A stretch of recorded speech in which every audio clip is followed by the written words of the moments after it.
somehow right. That's all time. That's all time. Derek Jeter is top 3 shortstop. Good morning, good afternoon, good evening, whenever you listen to this. This is Tanks and Tuddies, joined by Tubbs and Frankie. NFL draft wrapped up. We'll be reviewing that, mostly just our teams, but we will talk about a few things. With that being said, everything else is standard. Got a little baseball talk, and then we'll probably do a couple drafts. Did you ever figure out your little one that you wanted to do? I don't know how I could share it. I mean, I can set up lobbies. That's pretty easy, but okay. So we're not doing that. All right. Locks and Longshots. Last week, Locks 15 and 15, back at 500. Last week had the Senators money line versus the Hurricanes. Game 3, they lost. Thought the Oilers would bounce back. Game 3 versus the Ducks, they lost as well. So 0-2 on the Locks. This week, Pistons minus 2.5 on the road against the Magic. Series is 3-2. Yeah, series is 3-2. I think the Pistons are going to win this series. I don't think I'm going to have to deal. Like, honestly, doesn't affect me. Not a big basketball guy. If we lose to an 8 seed, it doesn't affect me whatsoever. But I don't know. I just think there's something got lit under their ass after that last loss. They were down 3-1, 3-2 now. Kid went off last night. I don't know. I think they win. And if they win, it'll be by 3. So we'll just ride with that. Oilers money line versus the Ducks on Thursday. They're down 3-2. Today's Thursday. Tonight. They're down 3-2. I don't think the Ducks are going to beat them. Who won the last game, actually? Yeah, they just won on Tuesday. I just don't think Edmonton's done either. I think they're going to win this series as well. They're the better team. It's just another situation, just like the Pistons. They're the better team. I don't know if the Pistons are better than the Magic, though, low-key. If the Magic had Franz. Yeah, I mean, if the Magic had Franz in Game 5, they probably would have won. But, just it didn't work last week. Let's run it back. Oilers on my backup team since the Red Wings haven't made the playoffs. They have the longest playoff drought now since the Sabres made it. So the Oilers are always my backup. So we'll ride with the Oilers. Long shots, 8 and 15 plus 5.945 units. I went 1 and 4 on my long shots last week, but shout out Torque. Torque Bomb Saturday back in action. We will be running it back this Saturday. Who do we got this Saturday, actually? I should be looking. Rangers at home. Ooh, it's cold in Detroit. Rockers on the mound. Out of principle, we got to run it, but it could die right here, but we got one, and all that matters is we got the first one. We predicted the weekend correctly. It happened. He hit 5 in a row. Oh, I was going to talk about that later. We'll save that for later. But yeah, Packers took a cornerback first, not an O-lineman. Jeremiah Love went 3, so that killed the other 3 that I had, and then Torque Bomb plus 450 W. This week, we're going just me. I'm doing a lot of golfing, and I was very disappointed. I'm subbing in a league. I'm subbing most likely the next 3 weeks. I subbed last week was the first week. I got out there early. This league lets you play up until your tee time. So we played 8 holes. I played fucking awesome. And then the rain started. So I threw on this rain jacket that I borrowed from a coworker. It was way too big. I played like shit. I shot a 53 in league, subbing for my buddies. We ended up winning points.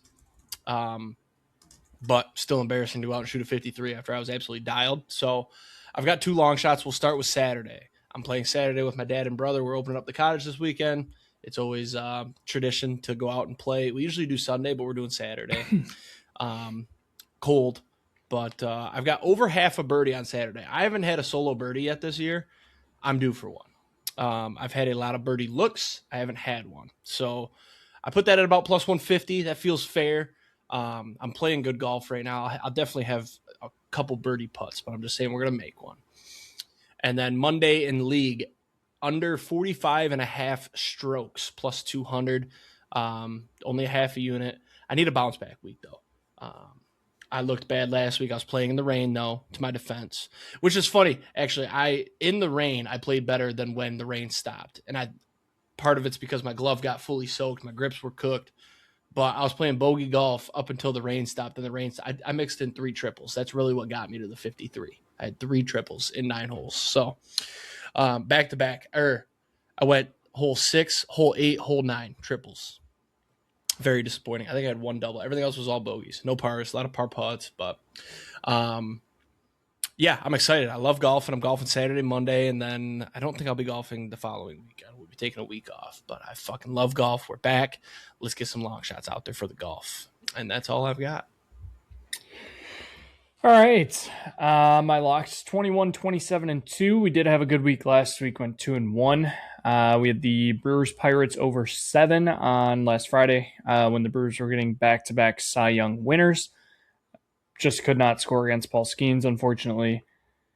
So we did not hold up our end of the bargain. The Pirates did their part, and we lost, 5-0, I think is what it was? 6-0.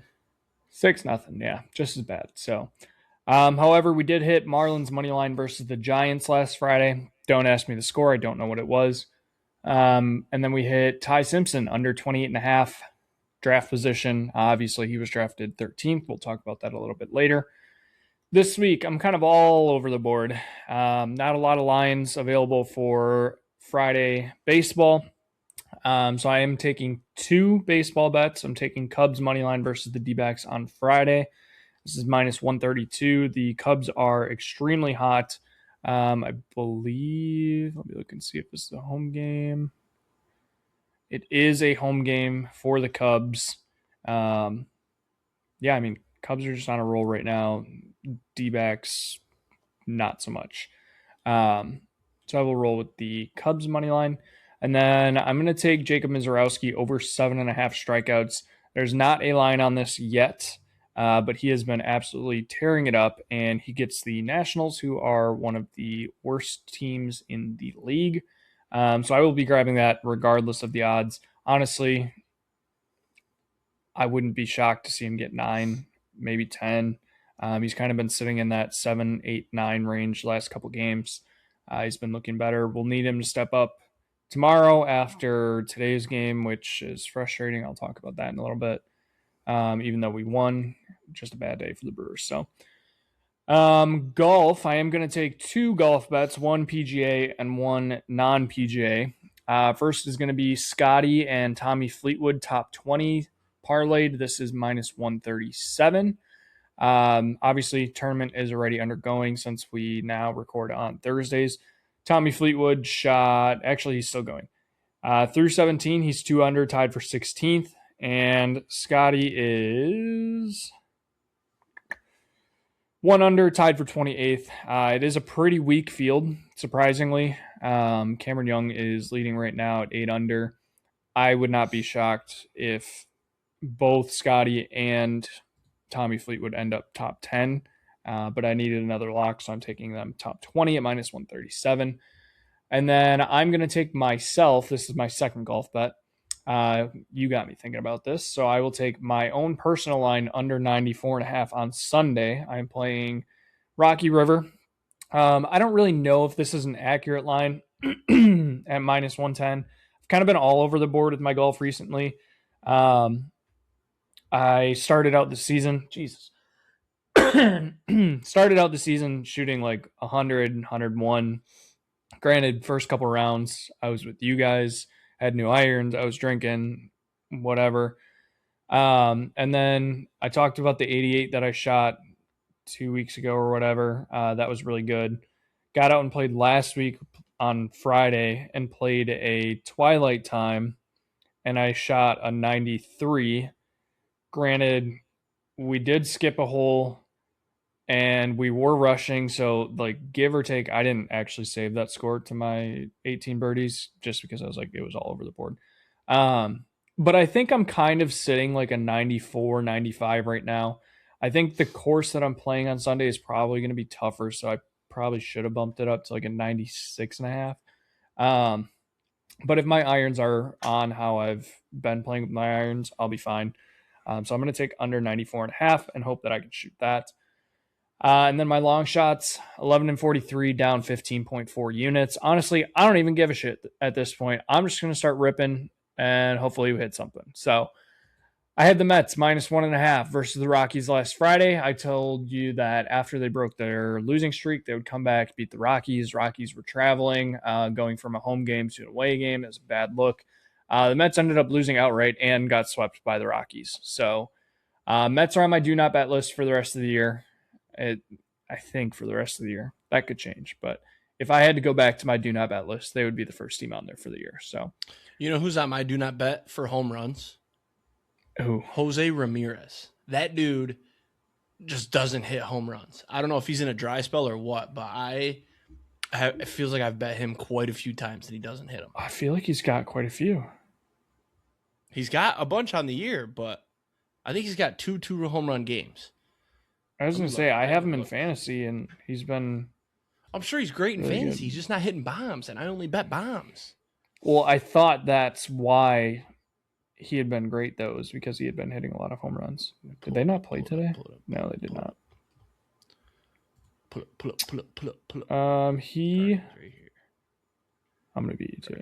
He's got 6. I mean, it's not a ton. Yeah, he's got 6, but look at the game log. So, if he's got two home run games. He hasn't homered since 4/19, so 11 days. Well, yeah, I mean, I've been getting burned by Fernando Tatis, so yeah, he's another one. I've tried to predict his first one a couple times. Yeah, he's 0. Which I'm off of it now because I saw a video about his swing, and he changed a bunch of his swing, and he's pushing everything oppo, right?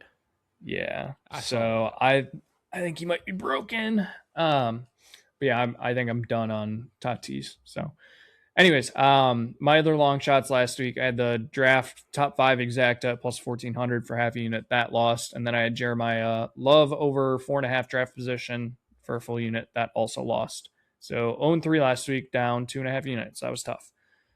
This week, we got the Derby. I have a couple with not a ton of research that I'm going to throw out. Like I said, I don't really give a shit at this point. I'm just throwing stuff out. So first off, I'm going to take So Happy to win the Derby at 6-1. There's a really cool story on this horse. Basically, the owner had a big barn of horses that they were raising, trying to get obviously into big races like the Derby. The barn burnt down, and there was like 40 some odd horses in this. Only one horse survived, and it's this horse, who has now gone on to win a couple of the qualifying races and got in, and now is in the 8th position, I think, at the Derby, which is a very prime position for the Derby. It's like the middle of the pack, which is pretty good for Derby winners. It ends up, you get a lot of Derby winners out of the middle of the pack. So Happy is like, I think the 3rd favorite right now. But I think it's a really cool story. There's a lot behind it. There's also something about the owner's wife and her passing away. You got to look it up on TikTok. It's a really cool story. So I think there's a lot of, not to say storylines again, but there's a lot of storylines behind this horse. And it would be really cool to see it win. So, and then I'm also going to take a Derby double. So it's going to be the Kentucky Oaks on Friday plus the Derby. I'm taking 2 shots at it. So 2 winners from the Oaks, 2 winners from the Derby. I'll put a 1/10 of a unit on each. So I guess it's going to end up being 4/10 of a unit. Obviously don't know the odds on this because it doesn't really get posted until the race runs. Kind of the same with So Happy. It's 6-1 right now, but that could change. So I'm taking Always a Runner and Lovely Gray for the Oaks. Always a Runner, just a cool name. I know nothing behind this one. Lovely Gray I'm taking because it's Dave Portnoy's horse. You gotta throw that out there. And then for the Derby in my double, I will take So Happy and Commandment. Commandment is a descendant of not last year's. I don't know, a descendant of one of the horses that has won a lot of races, and other descendants of the sire of Commandment has won like 3 races. So I think there's 3 descendants of the original horse in this race. So just throwing that out there. Into baseball bets, the ones that I actually know about, I'm going to take the Brewers series money line versus the Nationals, parlayed with the Dodgers series line versus the Cardinals, this is plus 137. I'm not worried about either of these. I guess if there was one thing I was worried about, it's actually the Dodgers series money line. They've kind of been playing some shitty baseball recently. And Dalton Rushing is a complete douchebag, so I would not care if they lost. I hate that guy. Yeah.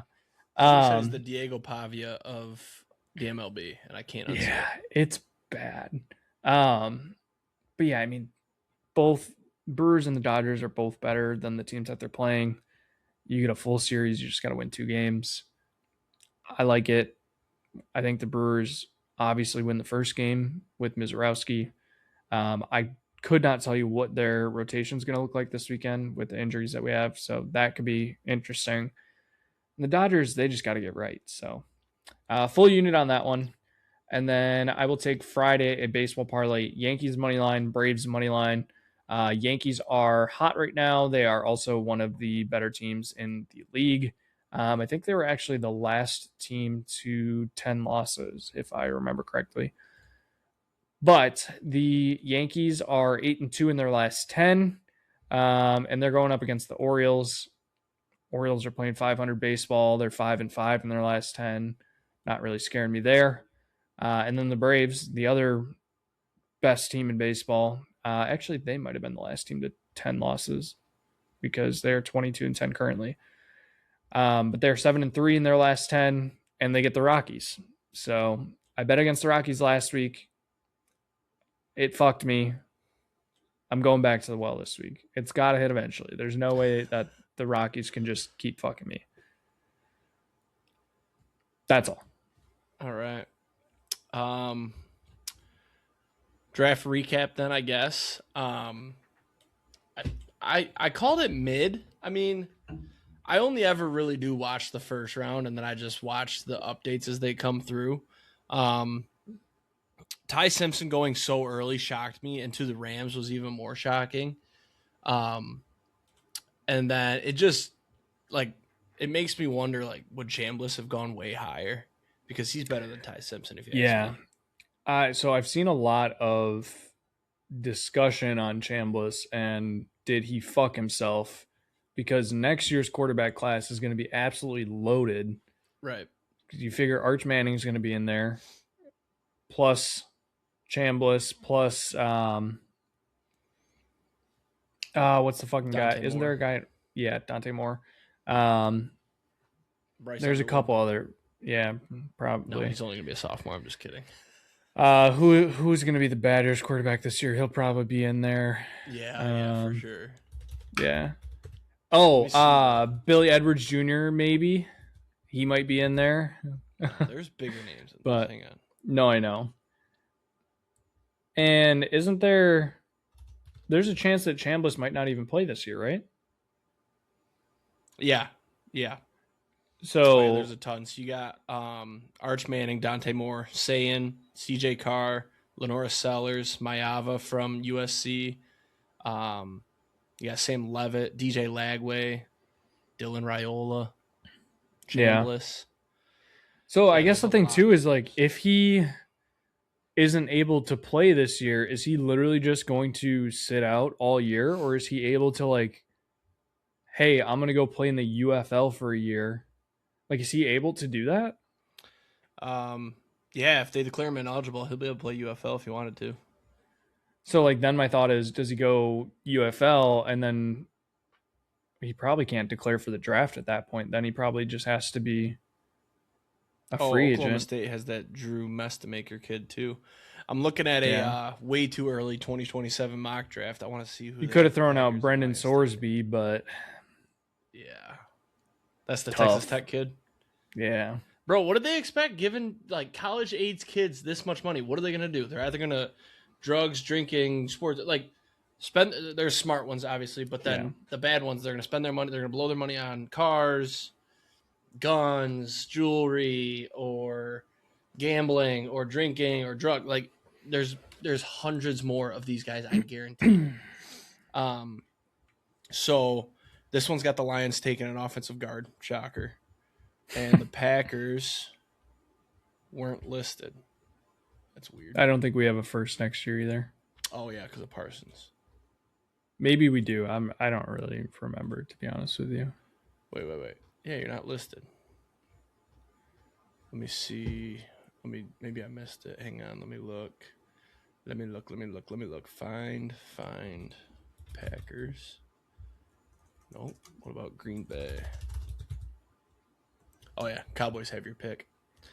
Yeah. Charlie Becker, shout out. Okay. Where was I? The only other thing that we talk about our teams, mine's quick because I don't draft class is like when you got a Lions pick like that where you're kind of middle of the pack, it's not exciting. And like you didn't even have a first round pick. So but Diego Pavia, undrafted, he's the first Heisman finalist in like 60 years to go undrafted. Mm-hmm. He was out all night the night before the draft till 5, 6 in the morning, throwing money at strippers, which like he knew he wasn't going to go first round. So like, so what? Who cares? But then he posted on his story, fuck the NFL. I write my own path. And that was an interesting thing to do when you want NFL teams to sign you. Apparently all of his, like literally just Johnny Manziel, just with less talent. All of his pre-draft meetings were bad. And then he signed with the Ravens. So not really going to play over there, but I mean, he was fun in college. He's just one of those college quarterbacks that like you never really thought he was going to be anything. He probably shouldn't even have been a Heisman finalist, but he was fun. Yeah. I don't think he makes the roster. No, he feels like a guy that I think he could make the roster, but then he just feels like he'll jump from practice squad to practice squad, and we'll keep seeing it. Who's their backup right now? It's Snoop Hundley. Yeah, they're not going to cut another quarterback Snoop too. I forget who. Yeah. I did have a couple other first round things. Whenever you're done, you can go ahead. So first off, the whole David Bailey thing was kind of surprising because all the news, like the entire week plus leading up to the draft, was like the Jets basically cut off contact with David Bailey and like ended all meetings with him. So everybody's like, oh, there's not a chance that they're going to take David Bailey. It's going to be Arvell Reese. And then they just take David Bailey, which cool, fine. Jeremiah Love. The Cardinals do it again. Yeah. We literally said the one position they didn't need was running back, so let's take a running back. Not necessarily that they didn't need, like James Conner is getting old, but like you don't take a running back top 5 unless you absolutely like have nothing, you know? Well, and like they could have gotten their defense is not good. Like there was so much defensive talent and they didn't take one. Anyways, Arvell Reese at 5, great pick for the Giants. Then paired it with Muaga, the offensive tackle out of Miami. I think the Giants killed this draft. Muaga was a bad pick, though. Did you see the story with him? Because of his back. Herniated disc. Yeah, yes bad. And no. Like the Giants needed O-line regardless. So I would rather just take the top talent regardless of the injury and be like, all right, get your back figured out. We're not competing for a Super Bowl this year. Right. Like he'll be fine. I think the biggest shock outside of Ty Simpson in round 1 was Caleb Downs falling to 11. Yeah. And that was a great pick by the Cowboys too. Safeties are hard to come by. Who was it? I think I saw a video that was like the Giants wanted Caleb Downs so bad, or like Giants fans wanted Caleb Downs so bad. So then when they got to 10, they're like, let's go, we're getting Downs. And then they passed on him only for their rival, the Cowboys, to trade up and take him. Like that fucking sucks. The Chiefs trading up and getting fucking Monster Delane. That sucks for the league. Trying to think what else here. The funny thing about the Chiefs trading up, though, is I felt like they didn't need to. Like, he was going to be there at, 10 they were at? He probably would have been there. But I guess if you got your guy, go get your guy. But no, they were at 9. 10. Yeah. Yeah, they were at 9. And then it goes linebacker, wide receiver. And then I mean, I think it depends on who the Browns would have went with their first pick, because Washington was going defense regardless. So I think they would have either taken Delane or Styles, whoever was there. And if both were there, then maybe one of them would have gotten to 9. Mm-hmm. But obviously, if the Browns were willing to trade out of it, they didn't. I mean, the Chiefs gave up a lot to move up for that. But the other things, did you see? Actually, I'll do this one first. The Patriots getting the offensive tackle from Utah, the jokes that are going around. No. Now they have 2 offensive linemen with super short arms. So now, like, they got a lineman because they needed a lineman, but all the criticism of the Patriots was that what's his fuck on their line is like a good lineman, but he has super short arms. Yeah. And then they just went and did the same exact thing. Yeah, so. the dude from Clemson. What the fuck's his name? Or not Clemson, LSU. What the hell's his name? He's another white guy. Fuck. I know. Why can't I think of his freaking name? Will something. Mm-hmm. Campbell. Will Campbell. Okay. I thought it was Campbell, but I kept thinking. Yeah. Will Campbell. And then the other one, Peter Woods, the defensive tackle drafted by the Chiefs out of Clemson. Did you see his draft party? And his mom? No. They were all in white. His mom was wearing a wedding dress. Oh. Interesting. It was you have to watch the videos. It is so cringy. And he like got a bunch of cars for everybody. He basically spent his entire draft check that already. I didn't know that was him, but I saw that. Yeah. Bad look. Draft party. I'll be interested to see how long he lasts, but I think the only other thing, I think the Jets also had a very good draft. Omar Cooper at the back end of 30 feels like one of the better slept on wide receivers that was available in the draft. So yeah, everyone's in white. His mom is literally in a wedding dress. Yeah. It's cringy. That's gross. Oh, the last story. So last week when I said I wanted that wide receiver out of Georgia State or whatever. Mm-hmm. So Friday, I golf and we go out for dinner and drinks with Austin, the other guy that we met golfing. And we're sitting there watching the draft, and I was like, oh, like, how many guys do you know that are getting drafted? And he's like, probably only like 2, maybe 3. And I was like, that's still pretty fucking sweet. And I was like, we're getting close to the Packers pick in the 3rd round. And I was like, yeah, I really want Ted Hurst out of Georgia State, that wide receiver. And he looks at me, he goes, what did you just say? I said, I really want that Ted Hurst out of Georgia State. And he looks at his girlfriend. He goes, did you hear what he just said? And I was like, what? He's like, that's the guy that like I'm best friends with, like waiting for him to get drafted right now. I was like, are you fucking kidding me? Like, how, out of all people, how is it right. That guy, of course? So then we left after the 19th pick in the 3rd round, which was Chris Brazzell to the Panthers. We get home, I checked my phone, and Ted Hurst was the very next pick after we left, and he was so pissed that we missed it. So, yep. Yeah, that was the other fun story. But you missed one thing. I was just looking at it. Fuck. Oh, so the Jets, like, the David Bailey pick felt, sure, he's a good player, right?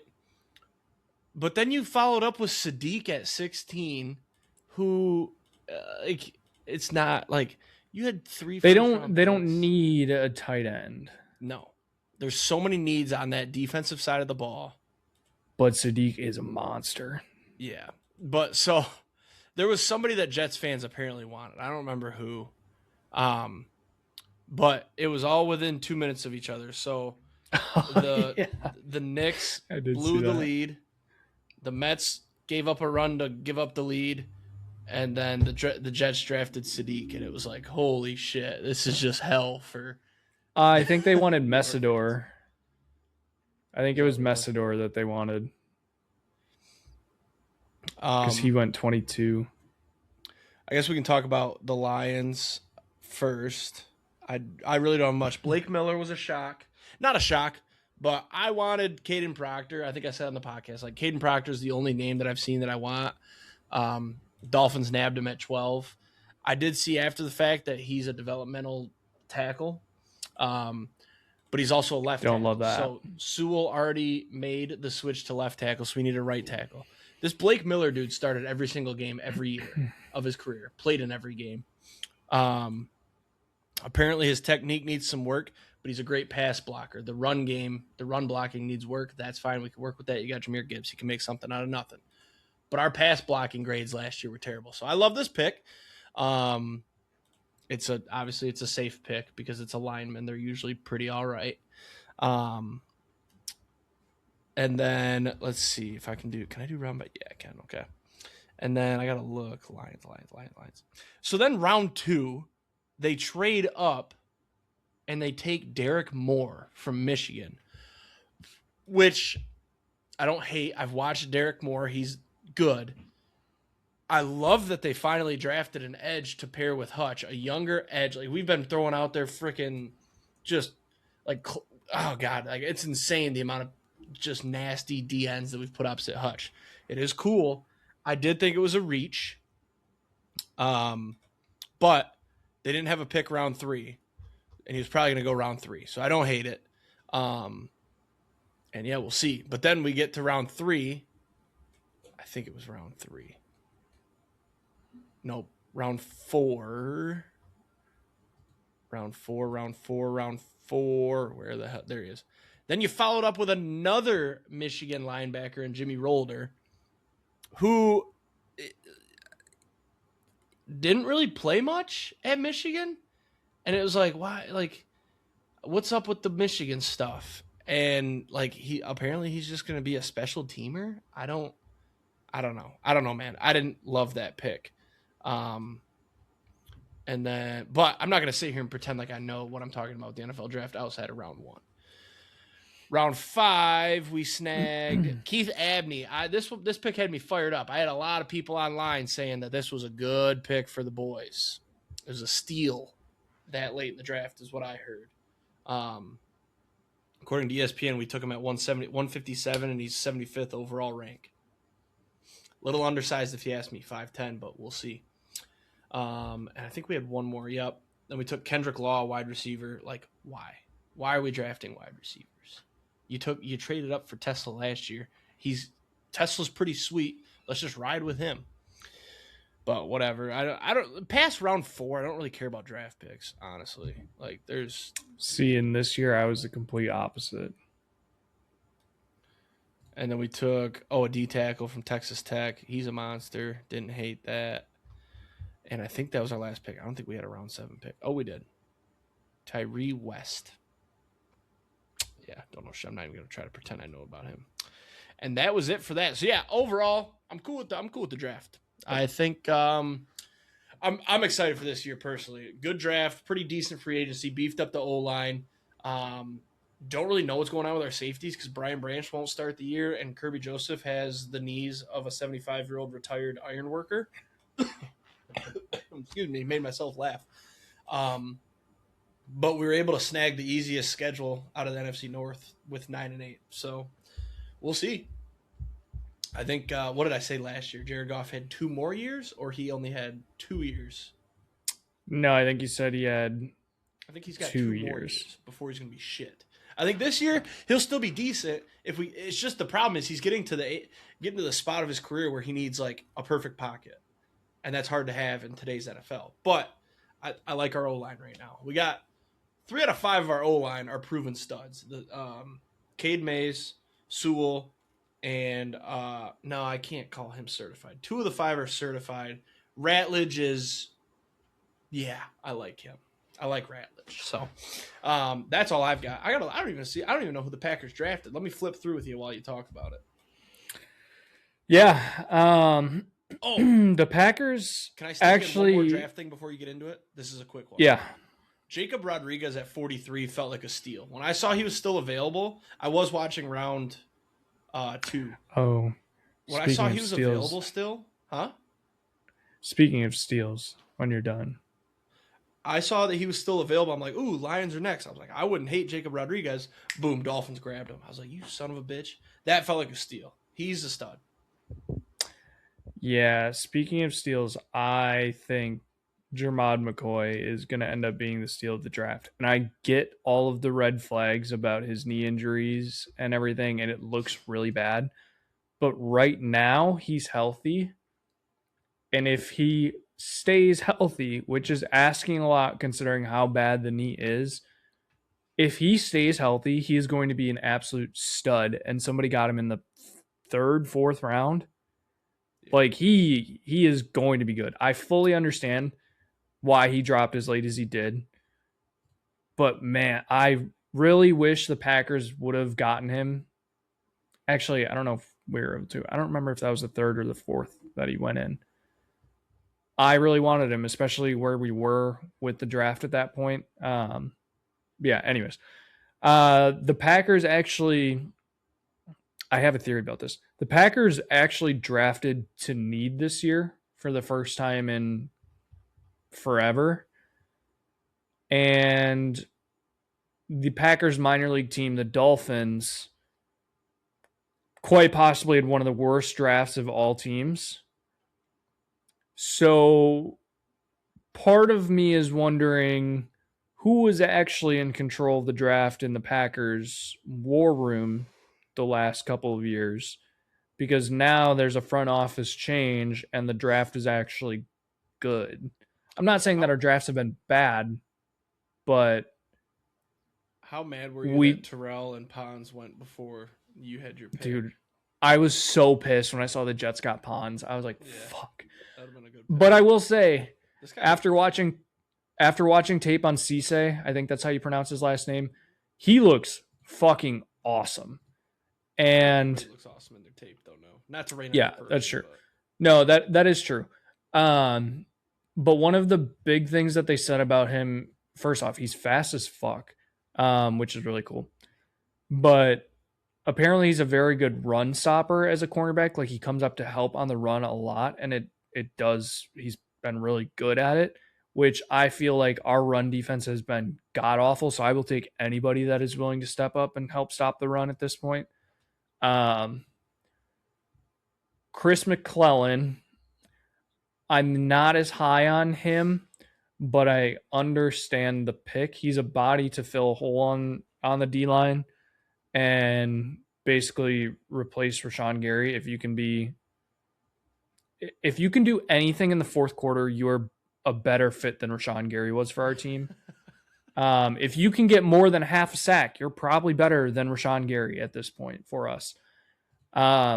And McClellan does have a really high RAS score, which I've been very in on RAS scores, the raw athleticism score thing.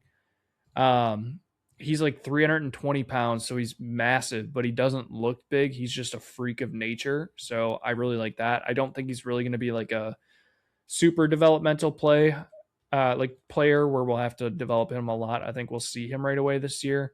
But it's not going to be like playing 70% of snaps. I think it's going to be like you'll see him in for a handful of snaps throughout the game and just hope that he makes a contribution there.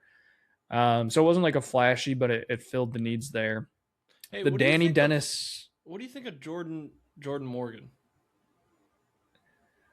And I'll explain why after you give me your thoughts. I have mixed feelings on him. I hated the pick when we made it.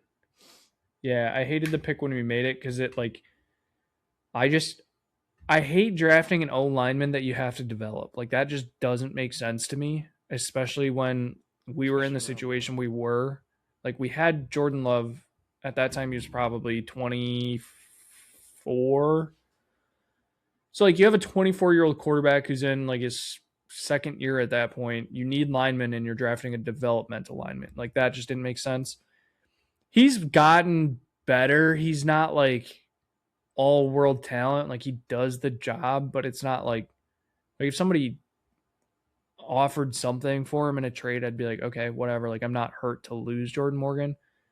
I don't know. I mean, he's made strides. So the reason I ask is because that's Blake Miller's comparison, and I don't think I love that. Yeah, no, that's not a great comparison. No. Back to the Packers draft. I do really like this Danny Dennis Sutton out of Penn State. I think not necessarily that he fell. I think defense was loaded. But he was also a monster at Penn State. Back-to-back 8.5 sack seasons. Played in a superior conference. Like I really like what he looks like. He also has a super high RAS score. I think it was like a 996, which is insane. Basically grades out as like one of the most athletic players in the draft, which is super cool. So I think that could be a little bit more developmental, especially being an edge rusher. Like we don't have a huge need for edge, but like kind of we could use somebody on the opposite side of Parsons. Yeah, I think he'll be fun to watch as he develops. Jaeger Burton, it's a center, but he's kind of a beast. I don't think he allowed a sack at Kentucky last year, which says a lot considering he was going up against SEC defenses. So that's really cool. We definitely need center at this point. We'll see how it pans out. I think we traded up for that, which Apparently was weird. You can beat him with a bull rush. Well, our guards are strong, so I think our guards are strong, if I'm remembering correctly. Yeah, you just have to get creative. See what Matt LaFleur can do. I don't know if he's going to be starting because I'm pretty sure we have a center on the roster, but I'm not sure who it was. Packers depth chart. Sean Ryan. Yeah, so Sean Ryan's good. He's not great. He's the one that took the penalty in the playoff game that fucked us. So that hurts me. But 6th round pick, Damani Jackson. I don't know a lot about him. I know he was on Bama. He wasn't great last year. You got a chance. Yeah, that's the thing is like you took a dart throw, and for taking a Bama corner in the 6th round, I can't complain about it at all. And then my favorite pick of the entire draft, Trey Smack, our 6th round kicker out of Florida. Dude was a beast in college. I actually love this pick. Be your favorite pick? No, definitely not my favorite pick, but I do really like it. Like, not very often do you see a kicker get drafted.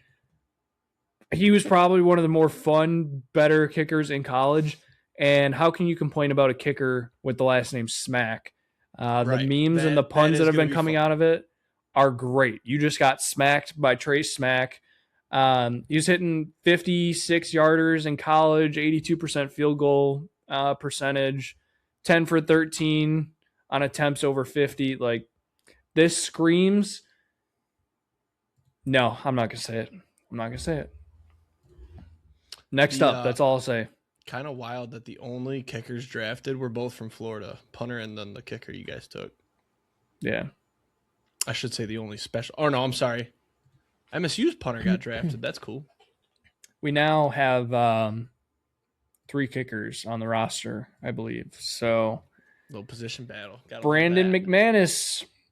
See ya. Oh, Trey Smack is actually listed as our starting kicker right now. Well, of course, you just used the draft pick on him. Yeah, you never know. All right, well, that's your NFL draft talk. We can go quick. I need to eat food. What? Who was the last pick? Oh, yeah, who was Mr. Irrelevant this year? Who was... Oh, that's the other thing. Garrett Nussmeier, Chiefs. Red Murdoch. What a linebacker name. Out of Buffalo. Red. It's kind of wild and not talked about enough that Brock Purdy was Mr. Irrelevant. Mm-hmm. That's insane. Wait, was he? Are we sure about that? I thought he was a 6th rounder. 1,000,000%. I'm looking at it right now. Pick 262, 2022. It's wild. Also, I do think it's funny. I think this is my last draft thing. Manis out of Rutgers getting drafted before Diego Pavia is such a slap in the face. Yep. Same with the Texas Tech dude that got drafted. He's not that good. Yeah. Did the Lions bring in anybody interesting? Not that I saw. They signed like a D lineman and a DB, but nothing crazy.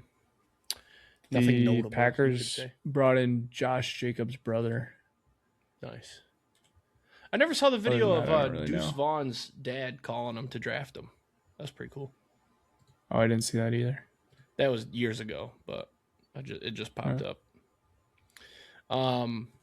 Let's get on our MLB talk and then wrap here. I just have one thing on the Tigers. Two things. We're really good at home, really bad on the road.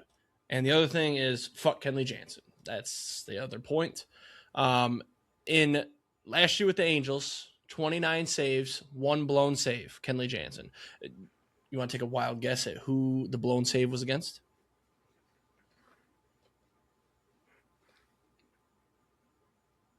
The Red Sox. It was a brain teaser. It was the Tigers. Gave up 4 runs, bottom of the ninth to the Tigers to lose, or top of the ninth to lose to the Tigers. Yeah, so now this year, I'm not gonna lie, he started well. He's got 2 blown saves in the last 3 games. He had 6 saves and 1 blown. It was early in the year though, and now he's got 2 blown saves, both on the road, both walk-offs, both walk-off home runs too. I think nuked by Matt Olson. Matt Olson too. Fucking crushed. No doubter about it. As soon as he walked that first guy, I was like, yep. I told Seth, I said, game's over. She goes, no, it's not. We're up. I'm like, no, you don't understand. This game is over.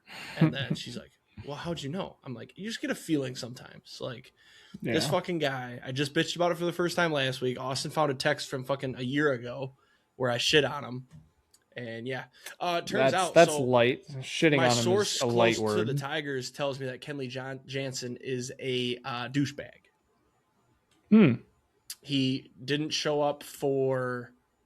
I don't remember. This is good though. I'm gonna fudge the facts so it won't incriminate this person. It was a media day. I think it was for pictures like on the Jumbotron or whatever. And he was an hour late. And then he showed up and left right away because he didn't like how his beard looked, and he didn't show back up for 3 hours. He had the whole social team waiting for 3 hours so he could get a beard trim. Kind of fucked. Shout out that person. So yeah, I'm out on him. I really don't understand why he's still our closer or why he was ever the closer. Because honestly, he started the year well. I'm not going to sit here and lie about it. But you've got help me out with his goddamn name. He's the setup right now from the Nationals. We got him last year. Finnegan. Dude, he's given up like 1 earned run since joining the Tigers. Why is he not our closer? I love that we took Will Vest out of the closer role. He doesn't have whatever he had last year. But it should be Jansen in the 8th, Finnegan in the 9th, keep Will Vest in the 7th or the 8th on, off days, whatever. Like, AJ Hinch sometimes confuses the shit out of me. But the problem is I used to bitch about him not using Kerry Carpenter enough. And now I'm starting to see that he was right about Kerry Carpenter because when he has consistent ABs, he sucks ass. He's better as off the bench to hit a nuke. Yeah, Kerry Carpenter just can't hit a lefty to save his fucking life. It's like me batting lefty in the show. Like Kerry Carpenter just freezes. But I was telling Frankie before the show, like I love being in AL Central because we're 16-16. It feels like we're fucking ass and we're first in the Central. So we'll be able to squeak our way into the playoffs, probably lose in the ALDS again, and then lose Scooble, and then it's over. Somebody posed this question to me at work today, or maybe I saw it on Twitter. I can't remember. But how many more games do we lose if we don't have Scooble and McGonagall? It's kind of wild. Oh, a lot. A lot. Because Scooble... I was shocked that you guys even kept it close yesterday, because I thought after the first inning giving up 2 with Scooble, I was like, oh. Scooble locked in, we scored 2 pretty quick, and then Riley Green hit the go-ahead, and then Jansen just had to fuck it all up. But honestly, like, not to defend Kenley Jansen, but it was 3-2 since the 3rd inning, and it got all the way to the 9th, 3-2. Like, there's time for your offense to put up some insurance runs there, and they don't, because the offense is dog shit. But we're not at sit here and scream at the camera yet. We're still 16-16. We're also 10-2 at home. We're coming home for a homestand this weekend against the Rangers. Are the Rangers good? I don't really know. You guys are pretty much the exact same team. Okay, perfect. That should bode 500 well. ball, 500 in your last 10. Yeah, I bet you they I bet you the Tigers win this series. I don't think we've lost the series at home yet. You guys are We almost favored did. pretty heavily, I think. Yeah, we should be. That was the thing too, though. We go down to Atlanta, and you've got Casey Mize, Skubal. Oh, that was the other thing about the Tigers. You had Casey Mize, Skubal, and Valdez. Skubal didn't get a loss, but they lost that game. The Casey Mize game, he was fucking cruising. He had 30 pitches at the end of the fourth inning, and he gets fucking hurt. Like, that's the other thing is the injuries, dude. Casey Mize leaves the game hurt. Skubal, they said he had to like pause the game, and they looked at something in his arm or something. I don't remember. I didn't watch that game or that part. And then Javi Baez like might have popped his Achilles on a bang bang play at first. I don't know about that. It looked more like his knee, but Well, either people way, are it saying wasn't it's good. a sprained ankle, but I swear to Yeah. God, I watched that video 100 times. I saw it pop. Which It was bad. is Javi Baez that good right now? No. Is he fun to have on the team? Yeah. I still enjoy a Javi like randomly getting a hanging slider somehow and taking it 450 deep left center. That's still a good time to me. But the Tigers feel like they're in the same situation as the Lions, where like the Lions got maybe 2 years to do it, but I feel like no, they're not though, because we got Max Clark, we've got what the hell's that other guy's name? Rayner. I saw some clips of him though. They fucked his swing up. I don't know what they did to him. Max Clark also was 0 for like 16 after we talked about him being on a tear that one episode. He also dropped a super easy pop up, so to lose a game. Yep. So I don't know if we're gonna see. I told somebody, I can't remember if I said it on the podcast or if I just said it, but I told somebody he was gonna be up in a week because I saw he wasn't in the Mud Hens lineup, and then he nowhere near. So it just like I think you might have said that like, last week. either this year at the deadline, go get a bat or like call up Max Clark, because yes, he can hit the ball. Is he gonna have some errors that I'm gonna probably rage about? Yeah, but he can hit the ball. He's young. He's fun. I don't know. It's a frustrating thing when if like I feel like the Tigers have a good team. They're just not playing well yet. But we're a good team full of average baseball players. Like it's Moneyball, but less cheap. Dingler's awesome. I love Dingler. Colt Keith also. I don't know why he's not an everydayer. He's tearing it up right now. I got to deal with Torkelson, who redeemed himself. He hit 5 in a row. So I saw something on Keith. What is it? He's like literally only hitting singles. It's like he's hitting like he's got a high batting average, but he's literally only hitting singles. I think is what it was. Hey, but he gets on base. It's fair. Riley Green is surging a little bit too. Like it feels like we're right on the cusp of it. Colt Glaber, Keith though, has batting. been disappointing. Oh. I think Glaber's got he had some ridiculous stat about his walks. Like he sees the ball so well, but it feels like sometimes he's afraid to swing. So Colt Keith is batting .326. He's got an OPS of .756. Out of his 30 hits, 23 have been singles. Yep. He also has 19 strikeouts in 92 at bats, so that's actually pretty low. He only has 6 RBIs and 4 walks.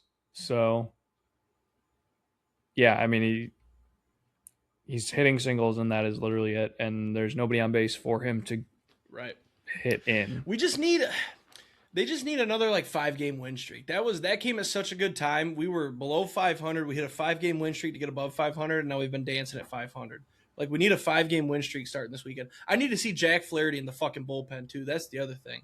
That dude needs to go to the bullpen. Who's gonna pitch? It's a loss when Flaherty's on the mound. Who's gonna start? I don't fucking know anymore. Actually, we just lost Mize. You got okay. So Montero, Skubal, no particular order, obviously. Montero, Skubal, Valdez.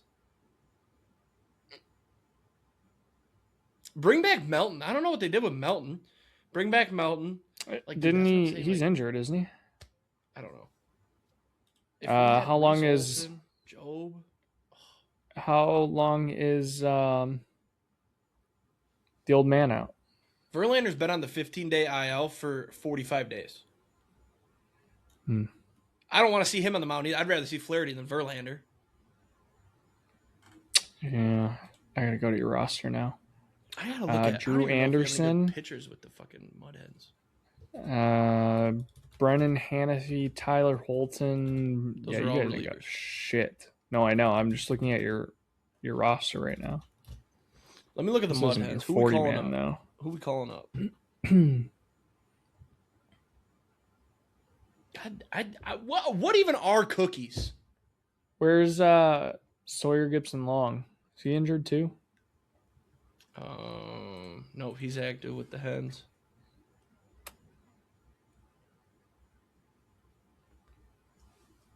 Yeah, I mean, you guys need a pitcher too, though. This guy's terrible. I might have to. Who's the worst team in the Central right now? I might have to bet them to win it, like I did last year. Probably the Sox. Got to be the Royals, right? Yeah, the Royals are. Is it the Royals? I have the Royals in my World Series future that I didn't bet. Dude, it's kind of wild to me that Royals. Farm system rankings can put the Tigers are what, top 5, top 10. Our fucking AAA team is trash. Yeah, but if you have one really good one, it gets. Well, yeah, we got Max Clark and Rayner, and then the other dude that broke his arm. But yeah, Max Clark is batting 300. Bring him up, dude. What are you gonna lose? It's gonna be the same thing as McGonigal. All right, anyways, that's it for me. I gotta let you talk about your Brewers. Still same as last week. Can't hit. Well, no. So it was actually a decent, somewhat decent week. 4-6 in the last 10, but we're not in last place in the division anymore. We jumped the Pirates, who have gone 3-7 and are on a 5-game losing streak. So that's tough for them. 5-game losing streak since they beat you. Correct. Yes. Let's see. 1, 2, 3, 4, 5. Yeah. Nope. However, the Brewers are hitting again, and we did see a position player pitching against us twice in the series against the Diamondbacks this week. So that was good. We won 13-1 today and 13-2 on Tuesday. However, the bad news today was Brandon Woodruff left after an inning and a third. His velos were 92.5 average this season. He didn't top 87 today, so not looking good. And then apparently after he came out, he said, yeah, my arm just felt dead, which is basically a death sentence for baseball players when they say my arm was just dead. Dead arm is atrocious. So I guess we'll probably see Logan Henderson soon, which is good. But I would hate... I personally, if this is truly a severe injury for Brandon Woodruff, I think his career is done. He already has battled, the shoulder injury that basically cost him a year and a half. And now whatever this is going to end up being doesn't look good. I guess the other good news is Chourio and Vaughn are both out on rehab assignments. It sounds like they're supposed to be back as soon as next Monday. So the trade deadline is coming early. It would be really nice to get them back in the lineup because we're kind of mixing and matching first baseman. And then I hate having to watch a combination of Brandon Lockridge, Greg Jones, and Blake Perkins in the outfield. So please get me Jackson Chourio back. Please. Trying to think what else. So Munetaka Murakami, this will relate back to the Brewers. Obviously, he's been mashing the ball. Have you seen any of the videos of his home runs this year? Mm-hmm. So there's been a couple that are a little suspect. He hit one, I think it was over the weekend. It was 95 miles an hour off the bat and 42-degree launch angle. Went out. He was reaching for it. It was the slowest hit and highest launch angle ball hit to ever go for a home run. And he did that in Arizona a couple weeks ago as well, where he basically hit a pop fly to left field that somehow got out. And everyone's like, are they just feeding him juiced balls to jack up ratings of holy shit, this international player that came over is a fucking beast. And then I saw a rumor this week that I don't know if it was actually from a reputable source or not, that the Brewers should be interested in pursuing Munetaka Murakami at the trade deadline, because we all know that the White Sox won't be competing and will be looking to trade everything that they can, and the Brewers have a massive need for a third baseman, especially a power hitting one. And if he's hitting out balls like that in Chicago, he would be mashing in Milwaukee. And that would be fucking awesome if we could ever get Munetaka Murakami, but I know we won't. So That dude, it'd be the biggest trade of all time if they trade him right now. Oh yeah. 20. I'm gonna guess 26, maybe 28. 26. Bravo. Nice. Aye. I don't think there's anything else Brewers wise. The prospects are lighting it up, and I'm pissed because they played Charlotte last week, the AAA team, and I could have went and saw Quinn Priester get a rehab start, and I didn't because it was like a Wednesday game. And then I was like, oh, maybe I'll buy tickets for the weekend, and I didn't. And I'm pissed because I could have watched the Brewers AAA team. So did you know that he hit 56 home runs in 2022? Yeah, he's a monster. He was like the best card in MLB The Show last year. Or maybe it was 2 years ago. It was the other, yeah, it was 2 years ago. It was the WBC series. That's insane. All right, we got to wrap. I got to piss. No draft? No draft. We've already gone an hour. Huh? Oh, that's what I was asking, was how long we'd gone. Yeah, it's been an hour.